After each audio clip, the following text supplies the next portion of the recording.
Our scripture comes from Mark chapter 9, verses 30 through 37. Jesus and his followers went on from there and passed through Galilee.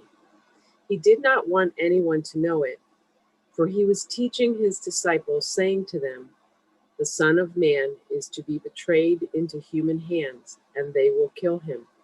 And 3 days after being killed, he will rise again." But they did not understand what he was saying and were afraid to ask him. Then they came to Capernaum, and when he was in the house, he asked them, "What were you arguing about on the way?"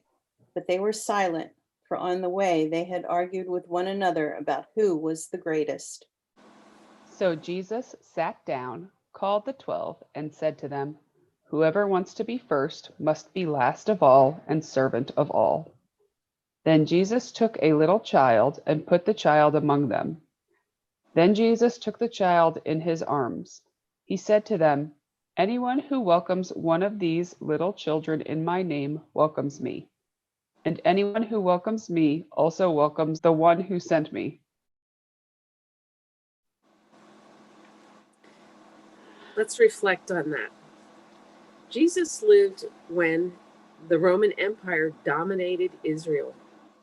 The Roman Empire treasured obedience and worship of the emperor. The Roman Empire was not pleased with Jesus because he taught a different way of life, and people were attracted to his message. Jesus was disruptive because he treasured people, even those the Roman Empire hated. Roman authorities became more and more frustrated with Jesus, but he did not back down. This is what Jesus was speaking about when he said the Son of Man would be betrayed and killed. The Roman Empire also did not always treat children very well.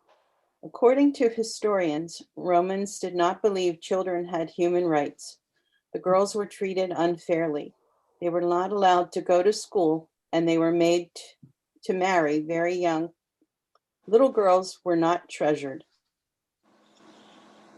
As Jesus often did, he rejected this idea and showed us another way. Jesus believed and taught that children are important. So when the disciples were arguing about which of them was the greatest, Jesus took a child in his arms. He told them if they welcomed a child, they would be welcoming Jesus himself. Jesus could have said to the bickering disciples, "You're wrong. I am the greatest." Instead, Jesus raised up a child, showing them and us the greatness in children. Jesus loved to empower people who were not appreciated. Imagine this child was a little girl. She was not allowed to go to school. She did not get to inherit her family's land or business. She did not have many choices at all. Then Jesus comes along and tells everyone she represents the Son of God. I wonder if she felt treasured that day. All children should feel treasured by their families and communities. When we are tempted to argue with each other about who is the best and greatest, who should be in control or make decisions, Jesus shows us people are a true treasure, not being in the number one spot. On days you do not feel like a treasure, share that feeling with a trusted family member or friend so they can remind you how precious you are, just like Jesus did.